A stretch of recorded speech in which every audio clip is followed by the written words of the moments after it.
Assalamualaikum warahmatullahi wabarakatuh. Hari ini saya dan teman saya akan menceritakan pengalaman inspiratif kita menggunakan handphone. Nama saya Ayesa Intan Arini. Nama saya Jovita Ika Wulandari. Nama saya Alisyenda Sarinur. Menurut kalian dampak buruk dari handphone atau punya pengalaman dampak buruk dari handphone nggak? Punya. Jadi dulu waktu saya masih kelas 7 tuh saya ini pas SD tuh masih kayak agak pintar gitu, suka belajar, nggak pernah yang namanya main handphone karena orang tua belum boleh memberikan handphone pas saya masih SD. Tapi pas sejak kelas 7, kelas 8 sudah lagi, itu kan marak-maraknya pandemi nih, jadi kan handphone itu terus dipakai setiap hari, nggak pernah lepas dari handphone, dan itu punya dampak buruk tersendiri bagi saya karena saya jadi agak malas belajar. Kadang tugas-tugas yang diberikan guru itu sering terbengkalai, jarang dikerjakan. Pas udah lewat deadline baru saya bisa ngerjakan gitu.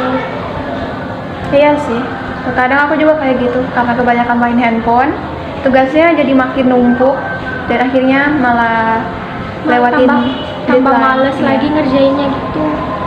Kalau kamu just tahu aku itu, kamu dikasih itu, kasih pengawasan dari orang tua kamu menggunakan pakai HP. Aplikasi Family Link. Oh iya, memang dikasih pengawasan sih di HP. Tapi ya itu sih aplikasinya berguna banget, kayak ngontrol anak biar nggak berlebihan main HP gitu kan. Misalnya nggak main game terus, tapi di satu sisi ada sisi negatif juga, kayak misalnya orang tuanya ini nggak mau banget anaknya main HP terus, pengennya belajar biar pendidikannya itu lebih tinggi gitu kan. Tapi ada itu ya, anak-anak kan juga butuh hiburan, nggak belajar terus. Kalau misalnya terlalu banyak belajar itu bisa bikin stres yang ada banget gitu. Tertekan juga. Dari aku sendiri punya pengalaman buruk pakai HP.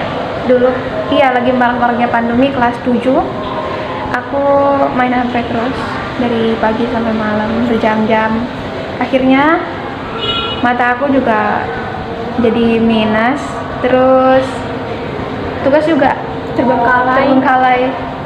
Aku punya tugas les, itu satu hari harus ngerjain satu soal, jadi bertumpuk karena nggak dikerjakan harinya, ditumpuk terus menerus. Akhirnya untuk tugas untuk 1 bulan aku kerjain di hari itu, dan itu pasti bikin stres banget karena terlalu dibebani dan juga pasti dimarahi sama orang tua. Jadi di sini intinya itu semua dampak buruk dan ada sisi baiknya juga dari HP. Kalau sisi baiknya itu kalian bisa dari handphone, kalian bisa mendapatkan informasi-informasi. Karena kan juga lagi masa pandemi, kita butuh handphone buat belajar. Kalau nggak ada handphone, kita kan pasti ketinggalan info dari sekolah, nggak tahu ada PR apa gitu. Jadi handphone itu punya sisi buruk sama sisi baiknya, tergantung penggunanya aja sih, itu dia bisa ngontrol atau enggak. Jadi di sini kita berharap ke kalian yang lagi menonton video ini untuk tidak ketergantungan menggunakan handphone, karena handphone ini selain mempunyai sisi positif juga ada sisi negatifnya. Jadi kita harus bijak dalam menggunakan handphone. Sekian dari kelompok kami. Terima kasih. Assalamualaikum warahmatullahi wabarakatuh.